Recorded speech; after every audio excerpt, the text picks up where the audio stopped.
All right, for my third podcast, I'm going to be talking about how me and my friend got arrested one night.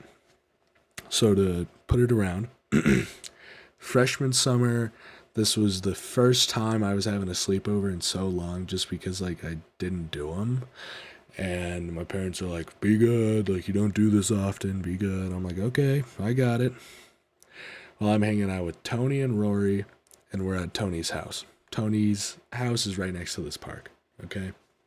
That comes in the future. But while we're hanging out, we're getting bored and we're having this fire. And his mom's like, you can't use the kerosene. So we struggled making this fire for like a good 30 to an hour time. It was crazy.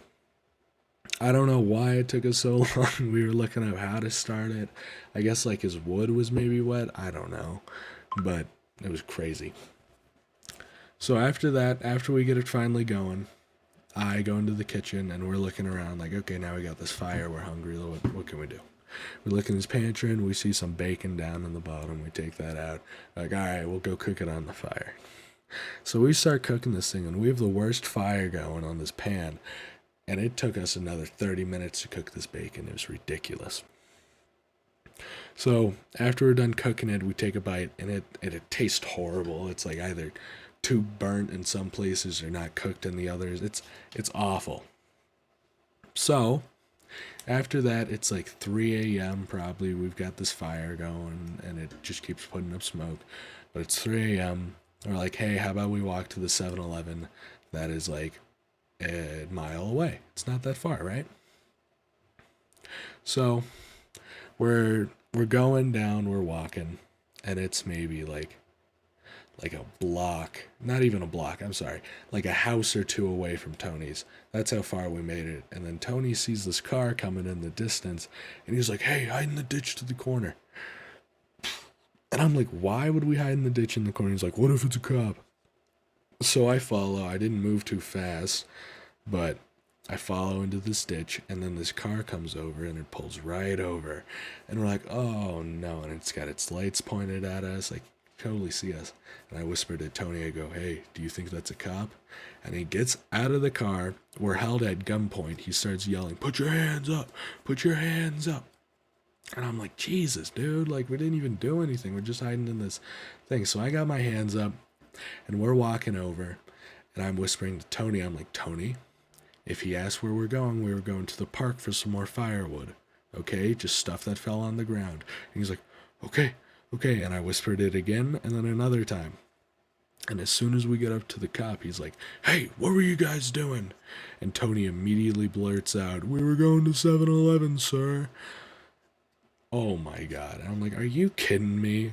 So now our story is we're going to 7-Eleven, which is a mile that way. Which at least the park was like another house or two away from the street. And that wasn't even bad for us being out. But then the cop goes, oh, 7-Eleven, really? And we're like, yeah, what's wrong about that? And he goes, because 7-Eleven just got robbed, and I've been trying to find you guys. And we're like, we didn't rob 7-Eleven. We haven't even, started going there. His house is right there. And he's like, no, he's like, I've been running from you guys forever. Or, sorry, trying to chase you guys forever, and you guys have been running from me.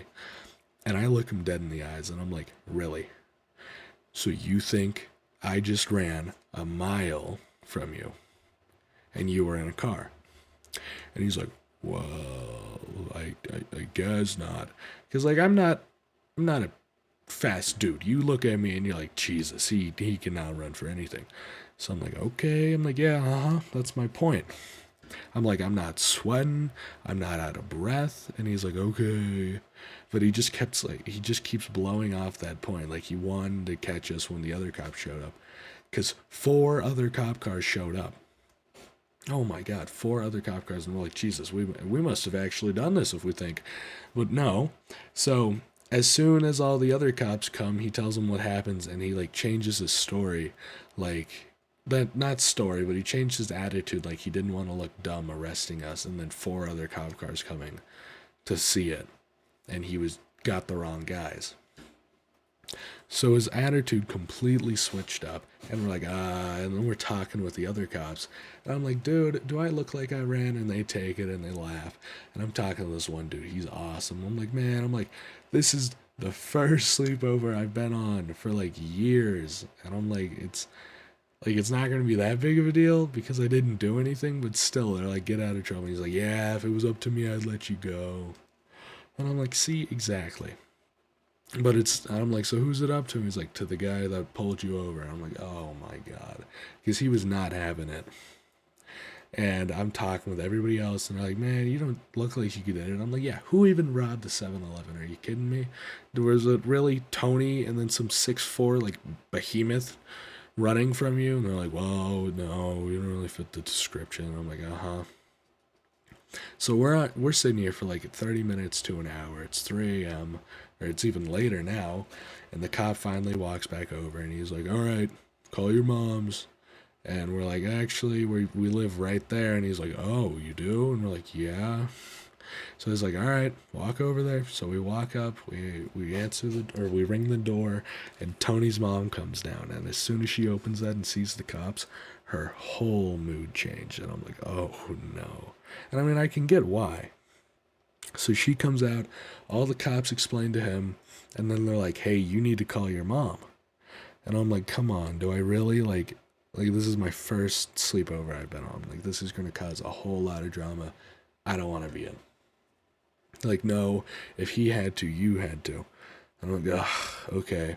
So I tried stalling for the longest time possible because my dad's on the news and he leaves at like 3:30. So I tried stalling, hoping he'd get out of the house and I could talk to my mom about it because she'd be way more chill.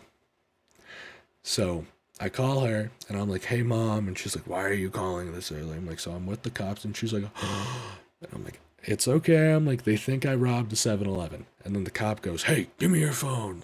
I want to talk to her. I'm like, okay, here you go. And he takes it. And he's like, no, I caught your son robbing from 7-Eleven and running away.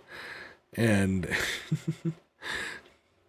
and when I got the phone back, I'm talking to my mom, and she's like, Tyler, you did not. I'm like, no, mom, I didn't. I'm like, do I sound like I just ran a mile away from there? And she's like, no. And the cop's like, yes, he did. And he's like, don't pull this BS with me, kid. He's like, I know you did it. And I'm like, okay. So I do that, and she's like, I don't care what you did, if you did do it or not. I want you asleep right now, and I'm coming to get you at 8 a.m. in the morning. And I'm like, okay. So we go in. Tony's mom is pissed. She's like, I don't even want to talk to you guys right now. You guys need to go downstairs and sleep. So we do. We go downstairs, and we're like laughing and scared because we didn't do anything, but like it all still happened. They all think we did something.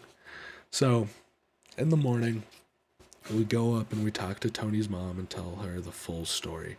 And we're like, there's videos of us being right next to Tony's house because Roy didn't come and he recorded it. And she's like, oh, okay, so you guys didn't actually do it. And I'm like, no, we didn't.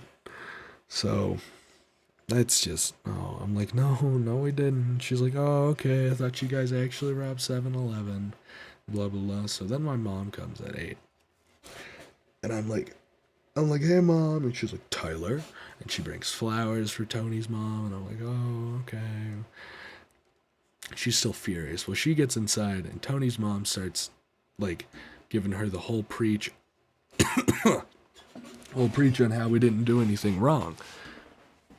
And I'm like, thank you so much. Like she would have killed me. And my mom's like, so you didn't do anything? I'm like, no. And then she believed me too. And it was just this whole ordeal. And my mom finally believes me, and she's not mad and stuff. And then on the way home, we're like pulling into my house, and my mom goes, you can't tell your dad about this, okay? Because he will kill you no matter what.